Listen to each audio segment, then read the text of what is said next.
There is a fellow, you may remember him if you're a baseball fan, by the name of Curt Schilling. Curt Schilling in the 1990s and in the last decade was one of the finest pitchers in all of baseball. Won a World Series with the Diamondbacks in Arizona. Also won a World Series with the Red Sox in Boston. He became legendary because, if you recall, he had pulled a tendon in his plant foot, and he just simply had it stapled to his ankle and continued to pitch. And you could see the bloody sock that he was wearing while he was pitching. And the Red Sox ended up coming through and winning the World Series, and he became a huge, huge hero throughout what they call Red Sox Nation, that is the New England states. And then something happened down the road, and he's no longer a guy that's really welcomed in liberal Boston. Well, a little story here, a little background. In 2009, the Boston Bruins hockey team won the Stanley Cup, and they had a goal. I think it was 2008, maybe 2009. They had a goaltender by the name of Tim Thomas. Tim Thomas, who's an American-born goalie from Minnesota, I believe. Tim Thomas refused to go to the White House and partake of the ceremony with President Obama because he didn't like him, thought Obama's bad for the country. Not long after that, Thomas was no longer a member of the Boston Bruins. Doesn't matter that you're the best goaltender they've had in probably 25, 30 years. In liberal New England, if you talk smack about a Democrat, you can't stay. You've got to go. And you've got Mr. Schilling, who's not only a conservative playing baseball, but also he was a Christian athlete as well. And he's been dumped by ESPN and some other organizations that simply don't want anyone speaking about their Christian beliefs publicly. But it doesn't stop him. He continues to go ahead and say what's on his mind. And yesterday he was on a radio program, of all things, a sports talk show in Kansas City, and he got into it. He mixed it up with the sports talk hosts. And guys in sports radio, hey, I give them credit. They know batting averages, winning percentages, and they know what they're talking about. But a great many of them are just flaming liberals. They don't know anything else. They don't know a heck of a lot about politics or history. I remember working with the former syndicated radio host Don Geronimo, who was primarily a sports addict. And he used to say, oh, nobody cares about that political stuff. Well, it's because you don't know anything about it. So that's why you can't talk about it. He was very funny, and he was very good when it came to talking about old sports legends.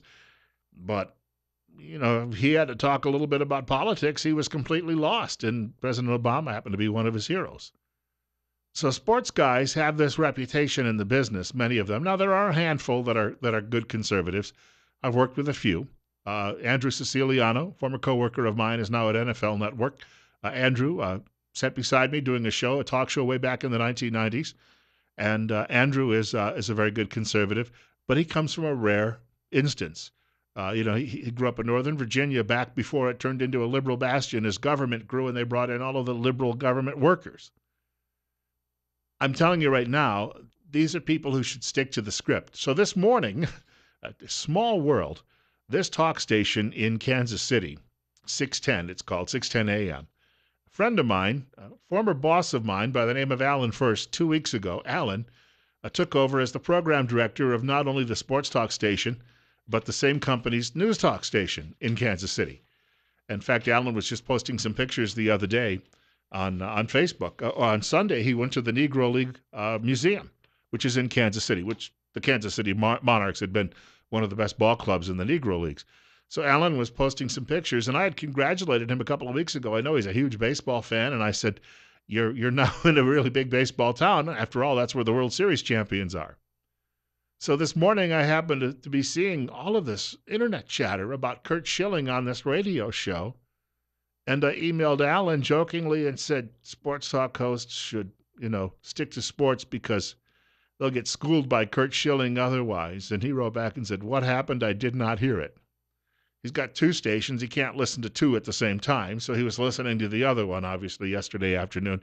So I sent him the link. Now, this is not a bad thing. The fact that his hosts are getting national attention doesn't matter if Curt Schilling was schooling them or not. It's great for his radio station, so he's not unhappy about that. But I want you to take a listen to this for a moment. Curt Schilling is talking to these sports hosts in Kansas City at 6:10 a.m., and they're rambling on with their endorsements for Hillary Clinton. And with that, the former baseball great, well, how shall we put this? He took exception.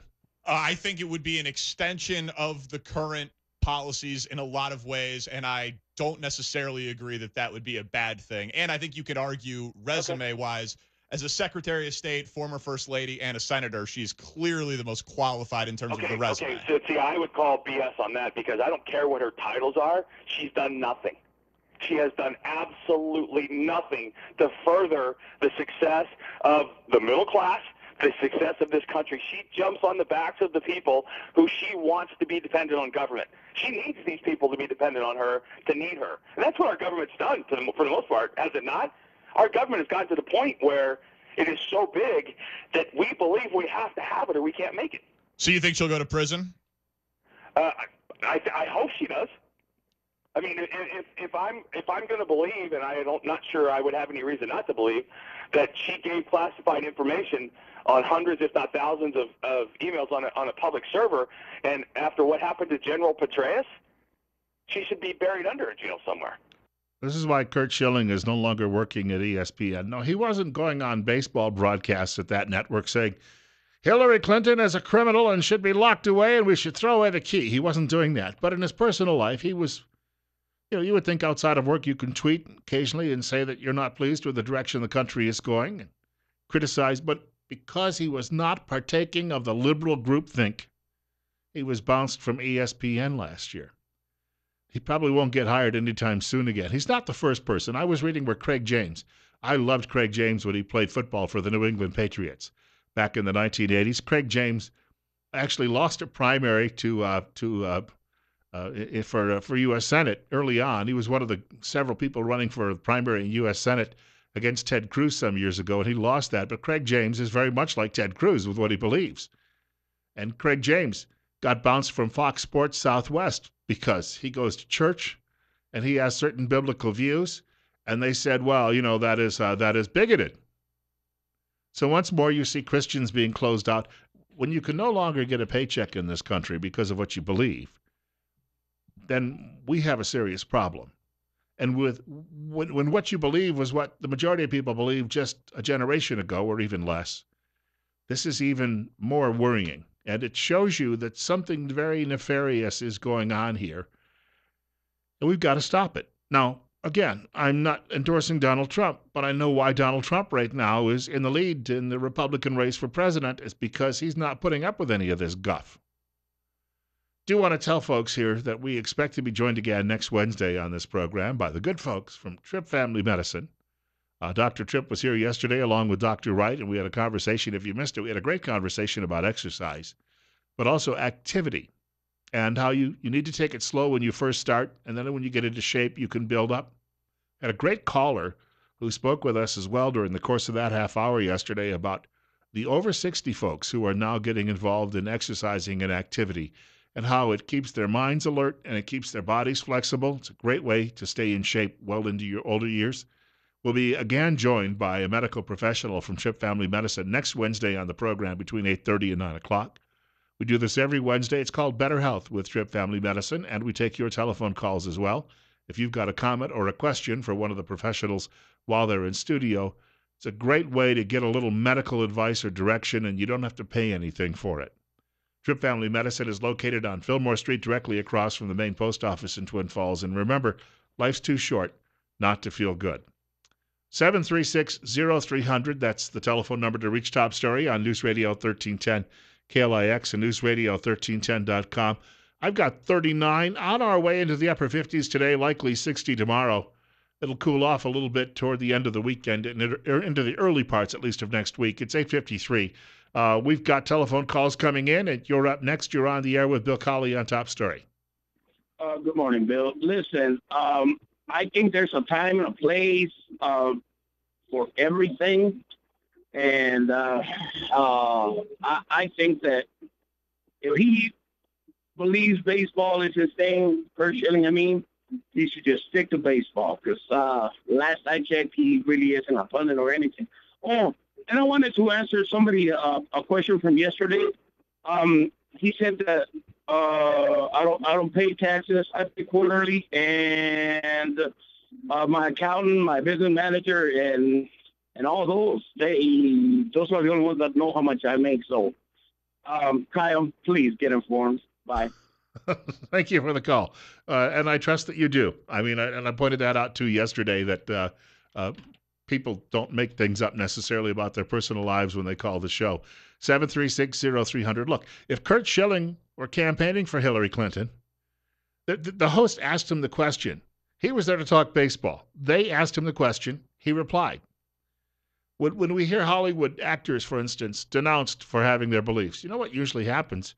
The actor is doing an interview to promote a movie, and the reporter says, "What are your thoughts on the presidential race?" And they give their thoughts. And if they're liberals, we denounce them from the right and say, "Hey, shut up and sing." And if they happen to be conservatives, they get denounced on the left. But it's the media asking the question. People are just simply responding. You're up next. You're on the air on Top Story. Yes, some days when I call in, I'm more articulate than others, but I never let it, get me down, because this is the thing. If all I'm worried about is how people think about me, then this whole thing is wrong. My intent is wrong. My intent should be to save my country for my family and whoever, because that's all that matters, is saving this country.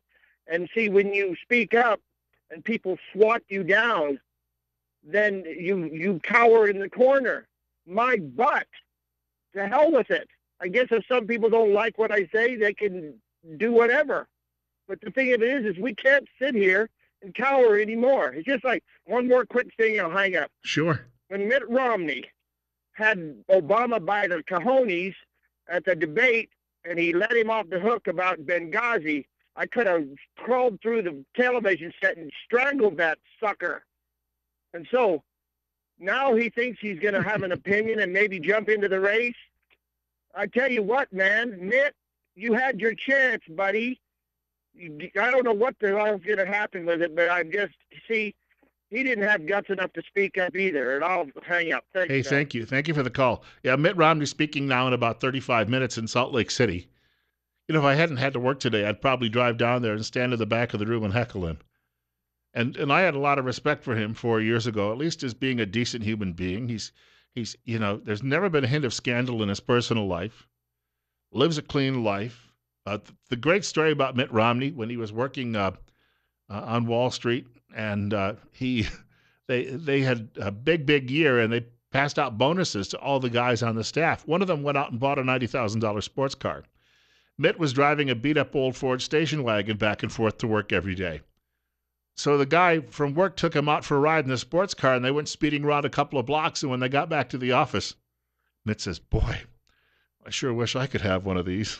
Well, of course he could have, but he's such a down-to-earth guy in that sense that he didn't. And I'm telling you right now, I had tremendous respect for him, but what's happening today, it looks bad. Let's be honest about this. Mitt Romney could be an elder statesman of the Republican Party just simply on that reputation.